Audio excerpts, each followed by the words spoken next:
11 ہجری میں آپ حج کے لیے تشریف لے گئے، اور یہ صورت آئی 11 تاریخ کو، 11 حج کے، ذوالحج، اذا جاء نصر اللہ والفتح۔ اس میں اشارہ تھا کہ میرے نبی آپ کا مشن مکمل ہو چکا ہے، اب آپ ہمارے پاس آنے کی تیاری فرمائیں۔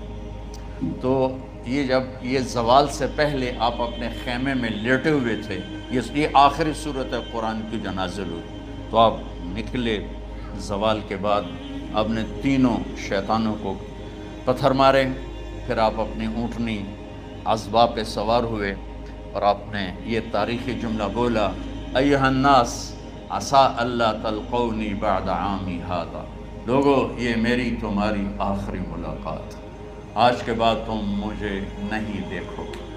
واپسی پر آپ نے معاذ بن جبل کو مدینے سے یمن روانہ فرمایا، تو معاذ بن جبل سے ایسی محبت تھی کہ ان کو سی آف کرنے کے لیے 7 میل پیدل چلے، 7۔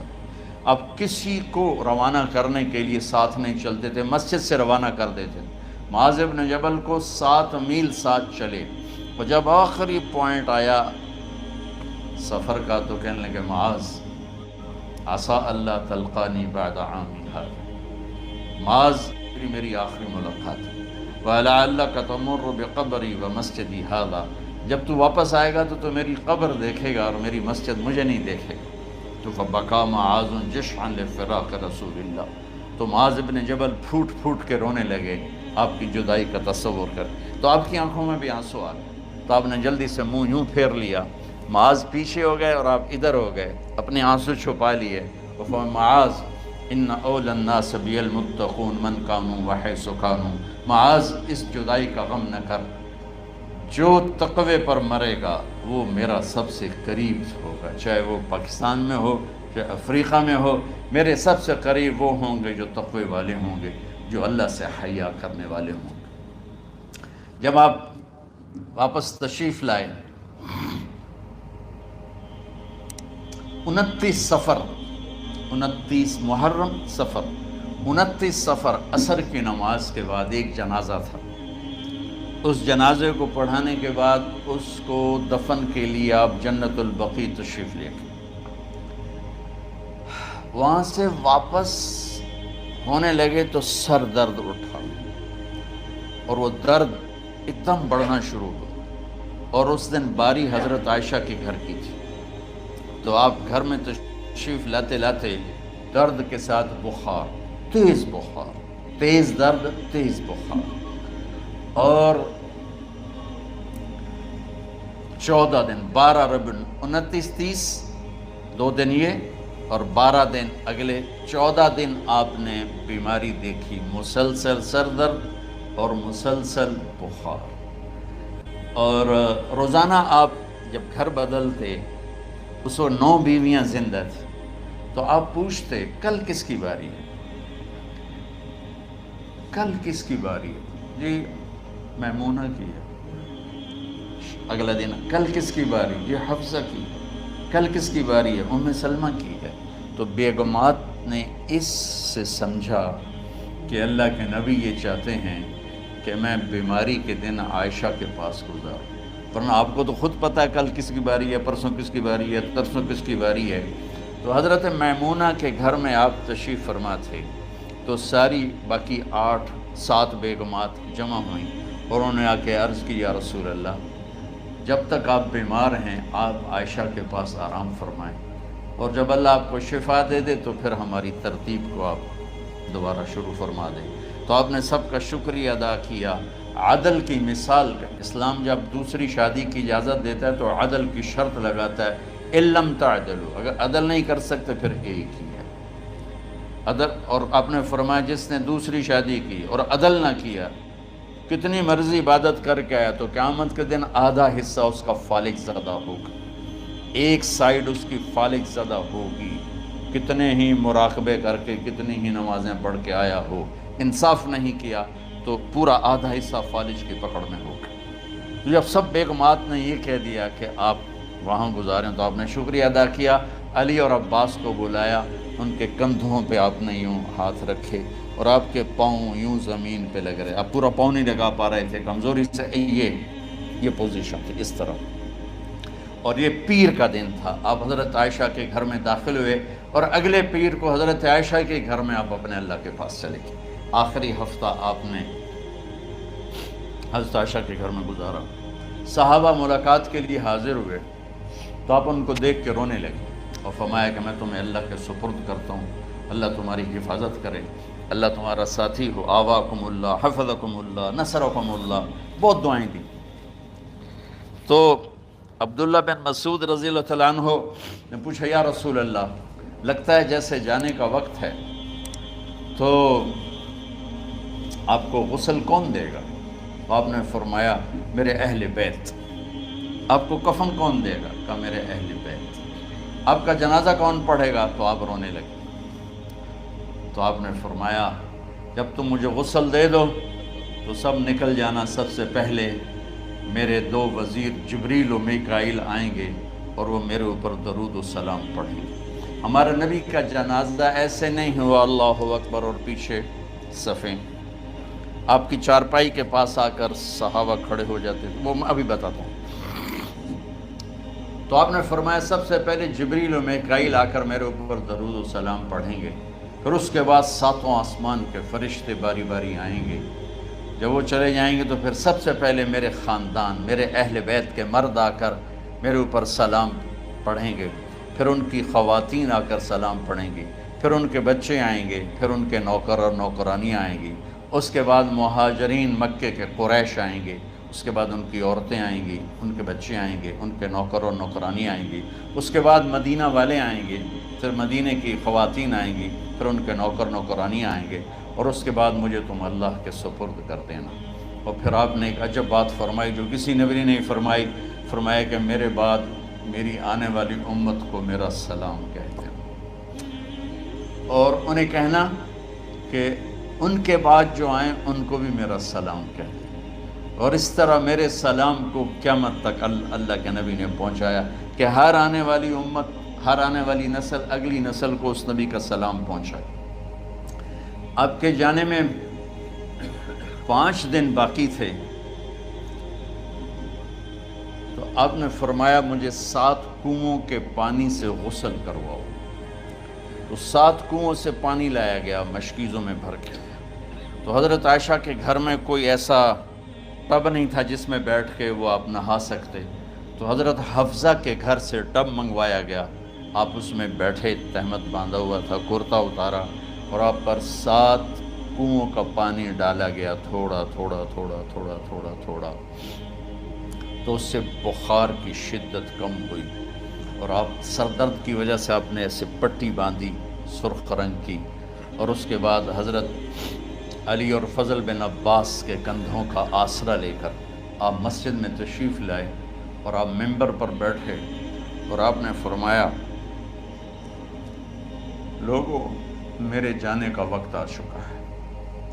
میں نے کسی پر زیادتی کی ہو, کسی کو تھپڑ مارا ہو, کسی کو چھڑی ماری ہو, کسی کا حق دبایا ہو, تو میں اپنی جان کے ساتھ, مال کے ساتھ حاضر ہوں. مجھ سے یہیں بدلہ لے لو, آخرت میں میرے خلاف کوئی دعویٰ نہ کر. میں آخرت کے حساب کو برداشت نہیں کر سکتا. جن کے طفیل لوگوں کا حساب معاف ہوگا, جن کی طفیل, جن کی شفاعت پر لوگ بے حساب جنت میں جائیں گے, وہ روتے ہوئے فرما رہے ہیں کہ میں آخرت کے حساب کو نہیں دے سکتا. تو سارے صحابہ رونے لگے, لیکن آپ اپنی بات کو دہراتے رہے, کوئی بھی نہیں اٹھا. تو آپ نے ظہر کی نماز پڑھائی, ظہر کے بعد پھر ممبر پر آئے اور فرمایا کہ لوگو یہیں مجھ سے حساب کتاب کر لو, آگے نہ کرنا. بتاؤ میں نے کسی کا کوئی حق دینا. ایک صحابی کھڑے ہو, یا رسول اللہ آپ نے میرے 3 روپے دینے ہیں, 3 درہم. تو آپ نے فرمایا دینے ہوں گے ضرور, پر مجھے یاد نہیں, بتاؤ کہ کس طرح دینے ہیں. کہ یا رسول اللہ آپ کے پاس سائل آیا تھا, آپ سے مانگا, آپ کے پاس تھے نہیں, تو آپ نے مجھ سے کہا تیرے پاس کچھ ہیں, تو میرے پاس 3 درہم تھے, تو آپ نے فرمایا تو دے دے, میں بعد میں ادا کر دوں گا. تو ہاں یاد آ گیا. تو میرے گھر کے نبی میں, میرے نبی کے گھر میں تو تیل نہیں تھا, ایک چھٹانگ جس سے چراغ جلتا, پیسہ کہاں سے آتا. تو آپ کے سامنے آپ کے کزن فضل بن عباس کھڑے تھے, آپ نے فرمایا فضل میرا قرضہ ذمے لیتے ہو؟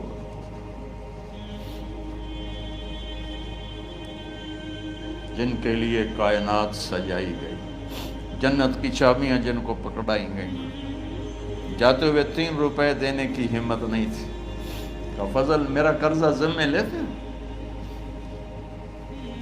کہ جی یا رسول میں اپنے ذمے لیتا ہوں، کہ اس سے لے لینا۔ آپ گھر تشریف لے گئے، نماز کے لیے آتے تھے، پڑھاتے تھے۔ جمعرات کو عشاء کی نماز پڑھانے کے لیے اٹھ نہیں سکے، گر گئے، پھر اٹھنے لگے، اٹھ نہیں سکے، گر گئے، پھر اٹھنے لگے، اٹھ نہیں سکے، تو آپ نے فرمایا ابو بکر سے کہو نماز پڑھائے، عشاء کی نماز۔ ابو بکر ذرا پیچھے کھڑے تھے، عمر آگے کھڑے تھے، تو لوگوں نے کہا نماز ہی پڑھاونی، کوئی پڑھا دے، تو انہوں نے حضرت عمر کو آگے کیا، انہوں نے کہا اللہ اکبر۔ جب حضرت عمر کی تکبیر سنی تو آپ نے اندر سے زور سے فرمایا عمر کو پیچھے کرو، ابو بکر کو آگے کرو، میرے رب کا فرمان ہے میرے مصلی پر ابو بکر کے سوا اور کوئی کھڑا نہیں ہو سکتا۔ جمعرات کی عشاء، جمعہ ہفتہ اتوار کی 15 نمازیں اور پیر کی فجر کی 16 اور جمعرات والی 17 نمازیں ابو بکر نے پڑھائیں میرے نبی کی موجودگی میں۔ ہفتے کے دن ظہر یا عصر میں آپ علی و فضل بن عباس کے کندھوں پر ہاتھ رکھ کے مسجد میں داخل ہوئے اور ابو بکر نماز پڑھا رہے تھے۔ ادھر محسوس ہوا کہ اللہ کے نبی آ رہے ہیں، تو ابو بکر نے یوں پیچھے ہٹنا شروع کیا تاکہ مصلی سے ہٹ جائیں، تو آپ نے ایسے ہاتھ کا اشارہ فرمایا کہ کھڑے رہو، ہٹو نہیں، کھڑے رہو، تو وہ پھر آگے مصلی پر آ گئے۔ تو آپ تشریف لائے اور الٹے ہاتھ ابو بکر کے ساتھ بیٹھ کر آپ نے ظہر یا عصر کی 4 رکعت نماز ابو بکر کی امامت میں ادا فرمائی۔ یہ آپ کی آخری نماز تھی مسجد کے اندر امت کے ساتھ، اور تشریف لے گئے۔ جمعہ کا دن تھا، جبریل آئے، یا رسول اللہ مجھے اللہ نے بھیجا ہے کہ جاؤ میرے محبوب کا حال پوچھ کے آؤ۔ اللہ، تو اب درد اور بخار دونوں چیزیں تھیں، سر کا درد بھی ہیوی ویٹ تھا اور بخار بھی، تپش۔ تو آپ نے کہا جبریل تکلیف ہے، تکلیف میں۔ ہفتے کا دن پھر جبریل آئے، یا رسول اللہ مجھے اللہ نے بھیجا ہے کہ جاؤ میرے محبوب کا حال پوچھ کے آؤ۔ پھر آپ نے فرمایا تکلیف میں۔ اتوار کو پھر جبریل آئے، یا رسول اللہ اللہ نے بھیجا ہے کہ جاؤ میرے محبوب کا حال پوچھ کے آؤ۔ 12 ربیع الاول آ گئے، 632 عیسوی اور 11 ہجری، آپ کی طبیعت میں بشاشت آئی۔ تو صحابہ نماز پڑھ رہے تھے، آپ نے دروازہ کھول کے سب کو یوں دیکھا، تو حضرت انس فرماتے ہیں ہم سب نماز میں تھے، لیکن جب دروازہ کھلنے کی آواز آئی اور اللہ کے نبی کا چہرہ، تو ہم سب نماز میں یوں ہو گئے، نماز کے اندر ہی سارے اللہ کے نبی کو دیکھنا شروع کر دی، بھول ہی گئے کہ نماز پڑھ رہے ہیں، ایسے گم ہو گئے آپ میں۔ تو آپ نے جلدی سے دروازہ بند فرما دیا۔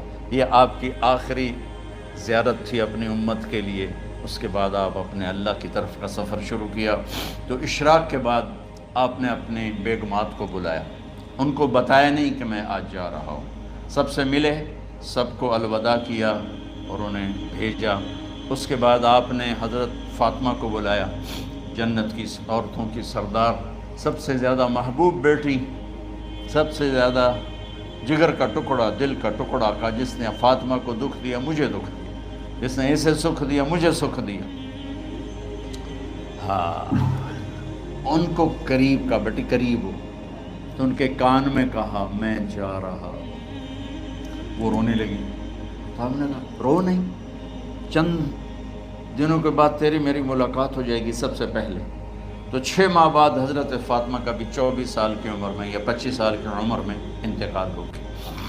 ان کو رخصت فرمایا، پھر آپ نے داماد مولا علی کو بلایا، ان کا سر اپنی گود میں رکھا اور ان کے سر پہ اور کمر پہ ہاتھ پھیرتے رہے اور ان کو دعائیں دیتے رہے، آہستہ آہستہ تھی، آواز اونچی نہیں تھی، پست آواز تھی، اور یوں سر پہ کمر پہ سر پہ کمر پہ اور دعائیں دے رہے ہیں۔ ان کو رخصت فرمایا، آخر میں اپنے جگر کے ٹکڑے حسن اور حسین کو بلایا۔ ایک آپ کو حدیث سناتا ہوں، میرے نبی نے فرمایا اپنے بچوں کو عزت دیا کرو، اکرموا اولادکم۔ خاص طور پہ ان ماؤں سے کہتا ہوں کہ جب ہم بچوں سے عزت چھین لیتے ہیں، ان سے ہم سب کچھ چھین لیتے ہیں۔ پڑھے نہیں ہو، اسکول نہیں گئے ہو، ٹیوشن نہیں پڑھی ہے، ہوم ورک نہیں کیا ہے، یہ کیوں کھایا، یہ کیوں پہنا، اس پر جب ماں اور باپ بچے کو ذلیل کرتے ہیں تو آپ یاد رکھیں آپ ان کے دلوں میں اپنے لیے نفرت بھر رہے ہیں۔ میرے نبی نے فرمایا بچوں کو عزت دو، اولاد کو عزت دو، وہ عزت تمہیں واپس کریں گے جب تمہیں ضرورت ہوگی، جب تم ان کے محتاج بنو گے تو پھر وہ عزت تمہیں واپس ملے گی۔ اگر ڈانٹ ڈپٹ تربیت کے نام پر کچھ نہیں ملے گا۔ تو آپ حسن حسین کو کیا عزت دیتے تھے؟ آپ نماز پڑھا رہے ہیں، نماز ہے مسجد کے اندر، گھر میں نہیں ہے، اور آپ سجدے میں گئے، دونوں بھائی کود کے کمر پہ چڑھ گئے۔ کوئی ہمارے آج کا دیندار ہوتا اس ہی انہوں نے 2 لتر مارنے آئے، آپ نے سجدہ لمبا کر دیا، صحابہ کو خوف ہوا کہ آپ فوت ہو گئے۔ عبداللہ بن مسعود سر اٹھا کے دیکھا تو دونوں بھائی کمر پہ چڑھے ہوئے تھے اور آپ سجدے میں پڑے ہوئے تھے۔ انہوں نے ہاتھ آگے بڑھایا اتارنے کے لیے، تو آپ نے بغلوں سے دیکھا کہ کوئی ہاتھ آ رہا ہے بچوں کو اتارنے کے لیے، تو سجدے میں ایسے ہاتھ ہوتے ہیں، تو آپ نے یوں کر کے ان کو روک دیا اشارے سے۔ جب تک حسن حسین علیہم السلام کمر پہ سوار رہے میرے نبی نے سجدے سے سر نہیں اٹھایا، یہ عزت دی۔ اور جب وہ اترے پھر آپ سجدے سے اٹھے، سلام پھیرتے ہی اپنے دونوں بچوں کو گود میں لے کے فرمایا میرے ماں باپ ان پہ قربان، انہیں تکلیف نہ دیا کرو۔ اور آپ ان کے لیے گھر آتے، روزانہ ٹائم نکالتے۔ آج والدین کے پاس اولاد کے لیے ٹائم نہیں، کل اولاد کے پاس والدین کے لیے ٹائم نہیں ہوگا۔ اپنے بچوں کو میں یہ نہیں کہتا ہوں بیٹھ کے نصیحتیں کرو، صرف محبت ٹرانسفر کرو، ٹائم دو، موبائل آف کرو، ٹی وی آف کرو، اور صرف آپ اور بچوں میں ایک ایسا تعلق ہو کہ ان کا بلوٹوتھ بھی آن ہو جائے، آپ کا بلوٹوتھ بھی آن ہو جائے، اور سارا ڈیٹا ٹرانسفر ہو جائے۔ بلوٹوتھ کو آن کیے بغیر ڈیٹا ٹرانسفر ہوگا؟ دسو بھائی۔ تو ہمارے بچوں کے بلوٹوتھ آف ہیں سکولنگ کی وجہ سے، ڈانٹ ٹپٹ کی۔ 3 سال کا بچہ بھلا سکول جانے کے قابل ہوتا ہے؟ 3 سال کا بچہ ماں کی گود کے لیے ہوتا ہے، باپ کی چھاؤں کے لیے ہوتا ہے، وہ روتا ہوا جاتا ہے، روتا ہوا آتا ہے، روزانہ ماں باپ سے نفرت اپنے اندر وہ پیدا کرتا ہے اور اس کو پالتا ہے، بڑھاتا ہے۔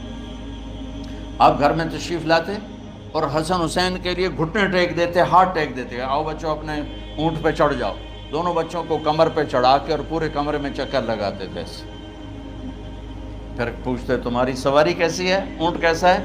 پھر دونوں کو اتار کے زینب کو بٹھاتے اور زینب کو پورے کمرے کا چکر لگواتے۔ شہنشاہ ہے انبیاء، انبیاء کے بادشاہ نہیں، پوری کائنات کی اللہ تعالیٰ نے آپ کو بادشاہی عطا فرمائی، سرداری عطا فرمائی، اور کائنات کی سب سے زیادہ مصروف ترین اور ذمہ دار ترین ہستی روزانہ بچوں کے لیے ٹائم نکالتے تھے۔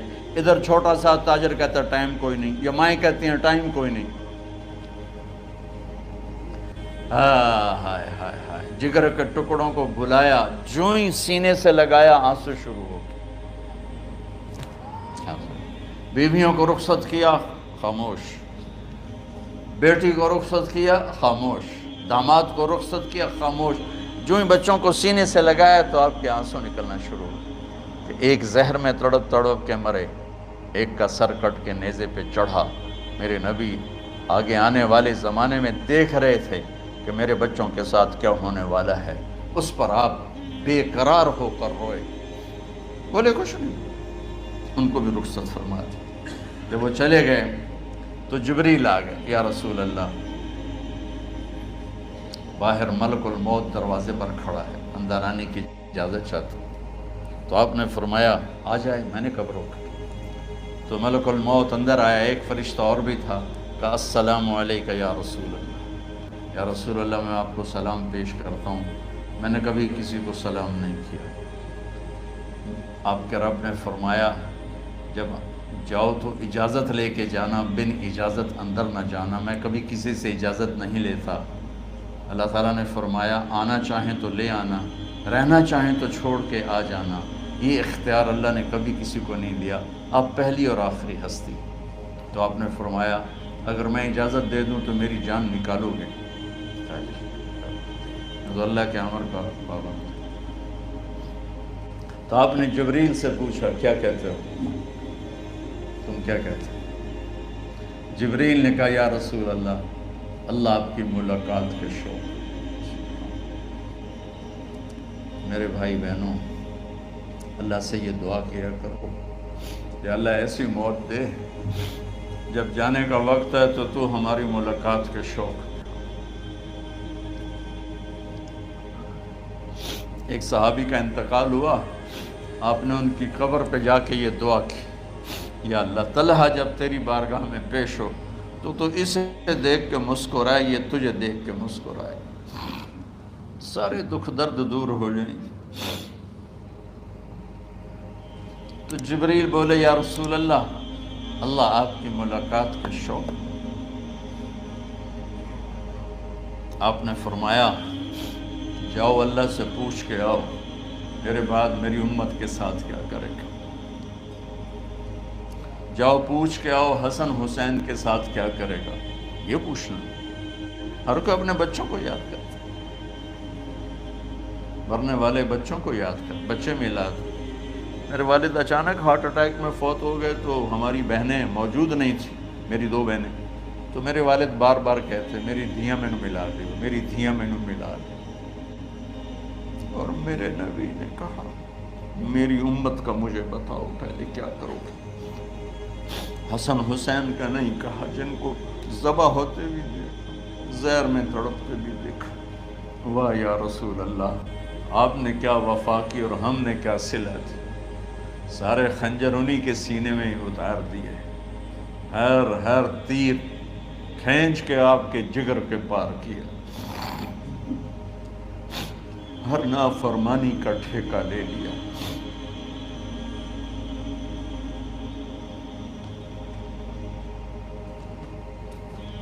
آؤ پوچھ کے آؤ میرے بعد میری امت کا کیا کرے گا۔ تو جبریل جا کر پیغام لائے کہ اللہ تعالیٰ فرما رہے ہیں ہم آپ کی امت کو تنہا نہیں چھوڑیں گے۔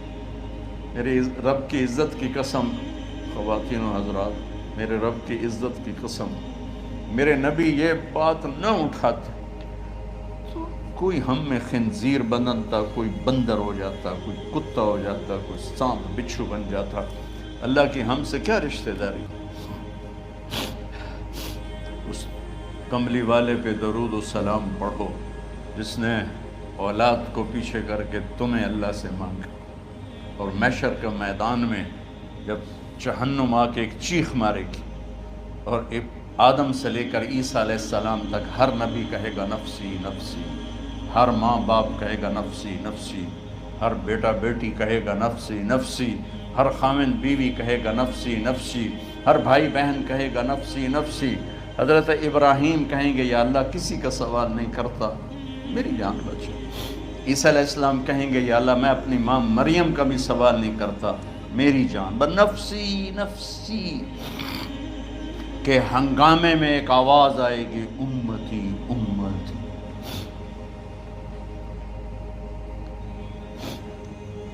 کون ہے یہ؟ ساری دنیا نفسی نفسی کہہ رہی، یہ کون ہے امتی امتی کہنے والا؟ آواز کے تعاقب میں جب نظریں جائیں گی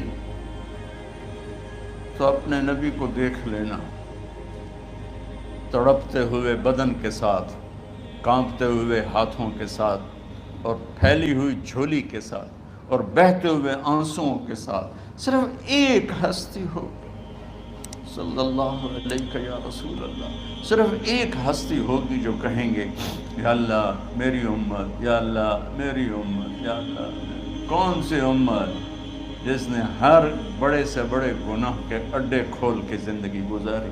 میرے نبی انہی کو یاد کر رہے ہیں، میری امت میری امت میری امت.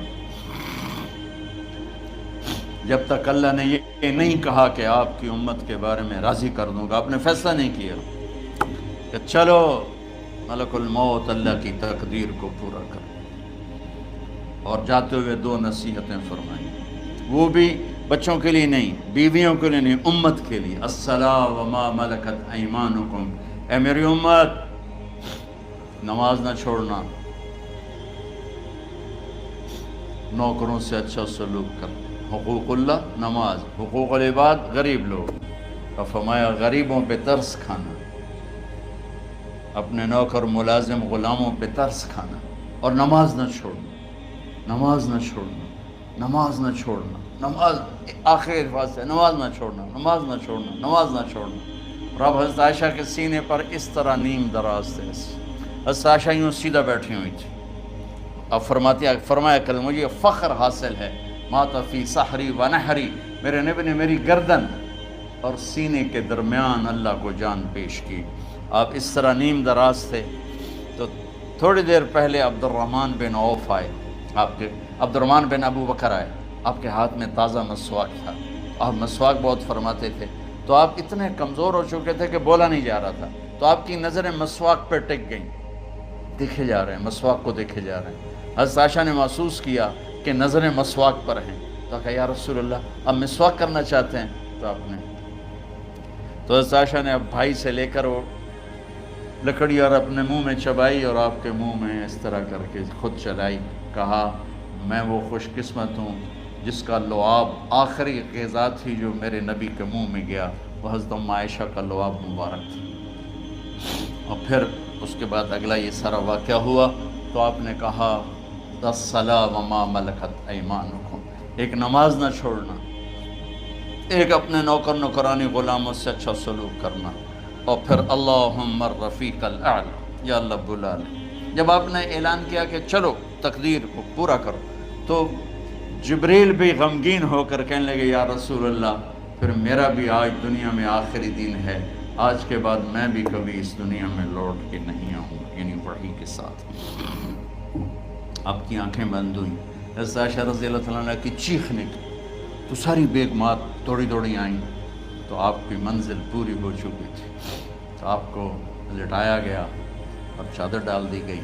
ابو بکر رضی اللہ تعالیٰ عنہ اپنی دوسری بیگم کے پاس گئے تھے، عوالی، 3-4 میل. پتہ چلا تو وہاں سے گھوڑے پر وہ دوڑتے ہوئے آئے اور آ کر آپ کے ماتھے سے چہرے سے کپڑا ہٹایا اور آپ کے ماتھے پر بوسہ لیا. تو آپ کے آنسو ماتھے پر گرے. کوا و نبیّا و خلیلا و صفیہ، ہائے میرا نبی، ہائے میرا دوست، ہائے میرا خلیل، ہائے میرا جگر. کہ یا رسول اللہ آج کے بعد آپ کوئی دکھ نہیں دیکھیں گے.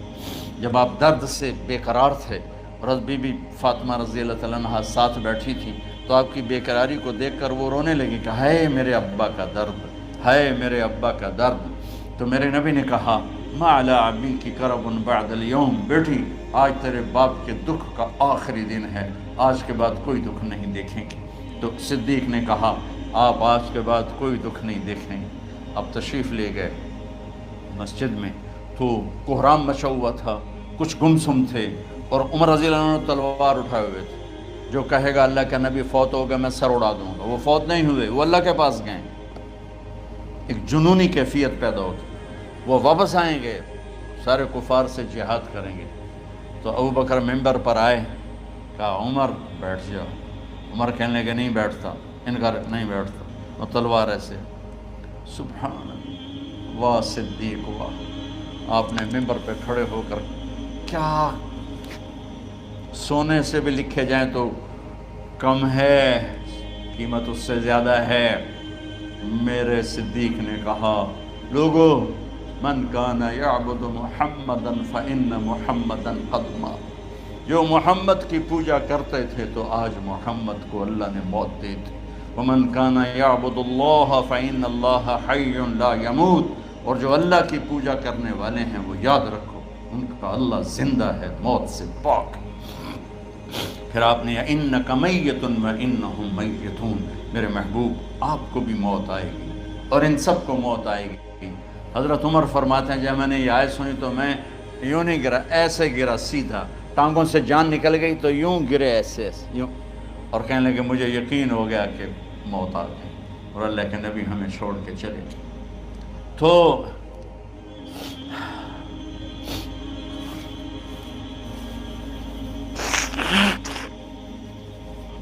غسل کون دے، کیسے دے؟ اہل بیت نے غسل دینا تھا۔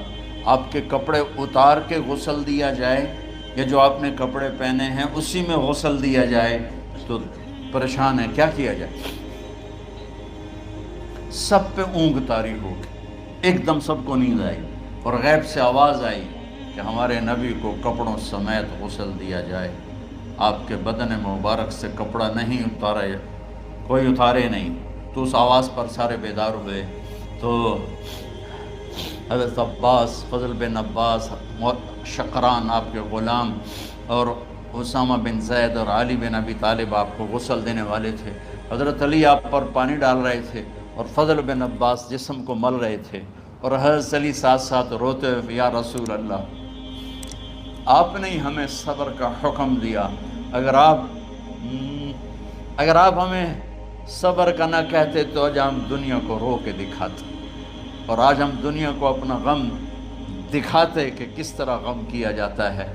اور یا رسول اللہ، آپ کے جانے پر وہ نقصان ہے جو قیامت تک نہ پہلے ہوا نہ بعد میں ہوگا، کہ آپ کے بعد نبوت کا دروازہ بند ہو گیا۔ اس طرح پانی بھی ڈال رہے تھے اور روتے بھی جا رہے تھے، اور فضل بن عباس وہ آپ کے پہلو بدل کر ہاتھ مل رہے تھے، ہاتھوں سے مل رہے تھے۔ قبر کے کھودنے کا وقت آیا تو وہ لحد ہوتی ہے، کھڈا کھود کے پھر سائیڈ میں کھڈا کھودا جاتا ہے، اور ایک ہوتا اسٹریٹ جیسے ہمارے ہاں ڈال کے اوپر وہ سلیب ڈال دیتے ہیں۔ تو کیسے بنائی جائے؟ تو ابو طلحہ رضی اللہ تعالیٰ عنہ قبر بناتے تھے وہ والی لحد والی، تو فرمایا جو پہلے آ جائے گا نا وہی قبر تیار کر۔ تو ابو طلحہ پہلے آ گئے تو لحد والی قبر تیار کی گئی، اور آپ کے کفن دینے کے بعد وہی وہ سب چلے گئے۔ اس کے بعد باری باری اہل بیت، ان کی خواتین، ان کے بچے، پھر مہاجرین، ان کے خواتین، ان کے بچے، ان کے نوکر، پھر انصار، ان کی خواتین، ان کے بچے، ان کے نوکر۔ تو پیر اور منگل یہ 2 دن سارے گزر گئے، اور منگل کو عشاء کے بعد جا کر یعنی بدھ کی رات آپ کی تدفین کا وقت آیا۔ تو جب آپ کو قبر میں اتار دیا گیا تو مغیرہ بن شعبہ رضی اللہ عنہ کھڑے تھے، انہوں نے اپنی انگوٹھی اتار کے اندر پھینک دی لحد۔ تو پھر کہنے لگے علی کہ میری انگوٹھی نیچے گر گئی ہے، اٹھا لوں؟ ایک بہانہ کیا نبی کو بوسہ لینے کا، انگوٹھی پھینک کر فرمانے لگے علی وہ میری انگوٹھی گر گئی ہے، اٹھا لوں؟ سب دیکھ رہے تھے کہ پڑی ہوئی کہاں اٹھا لو۔ تو انگوٹھی کیا اٹھانی تھی، نیچے جا کر اللہ کے نبی کو لپٹ گئی اور دھاڑ دھاڑ رونا شروع کیا۔ سب صحابہ کی چیخیں نکال دی۔ انگوٹھی تو ایک بہانہ ہی تھا، آخری شخص جس کا جسم نبی کے جسم سے ٹچ ہوا وہ مغیرہ بن شعبہ ہے۔ تو پھر سب نے شور مچایا کہ باہر نکالو، باہر نکالو، باہر نکلو۔ باہر نکلے تو اینٹیں لگائی گئیں، پھر مٹی ڈالی گئی۔ تو جب واپسی ہوئی تو حضرت انس گزرے تو حضرت فاطمہ کھڑی تھیں، طابت نفوسکم ان حسیتم علی رسول اللہ التراب۔ انس کس جگر کے ساتھ تم نے نبی کو مٹی میں چھپا دیا، کس جگر کے ساتھ تم نے نبی کو مٹی میں چھپا دیا۔ اللہ سے ملا دے۔ قبر دیکھنے کو خوفناک ہے، اگر اللہ راضی ہے، جب کبھی قبر سے ڈر لگتا ہے، بہت ہی لگتا ہے، تو خیال آتا ہے اگر اللہ راضی ہے پھر تو مسئلہ ہی کوئی نہیں ہے، چونکہ اللہ نے اپنے محبوب کو بھی قبر میں اتارا۔ یہ نہیں کہا کہ ایک خوبصورت بیڈ روم بنا کے اس میں لٹا دو، کہا قبر میں اتارو۔ اگر اللہ راضی ہے تو مرنے والی ہو یا مرنے والا ہو تو مزے ہی مزے ہیں۔ یہ سارے دعا کرو کہ جب ہم دنیا سے جا رہے ہوں اللہ ہم پہ خوش ہو، اللہ ہم سے راضی ہو۔ کوئی بڑا مسئلہ نہیں ہے، فرائض کے ساتھ اللہ کو راضی کرو اور اچھے سلوک کے ساتھ اللہ کے بندوں کو راضی کرو۔ اپنی زبان کو خوبصورت بول کا عادی بنا دو، اس سے گالی، اس سے غیبت، اس سے چغلی، اس سے شکایت، اس سے تانے، اس سے طنز اللہ کے واسطے نکال دو اور اس زبان کو میٹھے بول کا عادی بنا لو۔ کڑوے سے کڑوے زہریلے بولوں کو پی جاؤ، پی جا ایام کی تلخی کو بھی ہنس کے ناصر، غم کے سہنے میں بھی قدرت نے مزہ رکھا ہے۔ تو داستان غم ہے، بڑی طویل ہے، آج بڑے عرصے کے بعد میں نے آپ کو سنایا ہے، تو پہلے کوئی ایسا مجھے موقع نہیں ملا کہ میں کچھ تفصیل پڑھ کے آتا، تو جتنا میری یادداشت میں تھا وہ میں نے آپ سے شیئر کیا۔ ہر ایک نے جانا ہے اور ہم چاہتے ہیں جب ہم جائیں تو یہ ہمارے ایسے جانشین ہوں کہ اللہ پاک انہیں ہماری قبروں کے ٹھنڈا ہونے کا ذریعہ بنائے۔ میم اکیڈمی کوئی کاروباری ادارہ نہیں، کوئی اس سے ہم پیسے نہیں بنا رہے، بلکہ اپنی قبر بنانے کی فکر کر رہے ہیں، اور اس آنے والے سیلابی ریلے کو جو فحاشی، عریانی، بد اخلاقی، بد کرداری کا ایک افریت آ رہا ہے، اس سے یہ ہمارے بچے سیسا پلائی تیوار بنے۔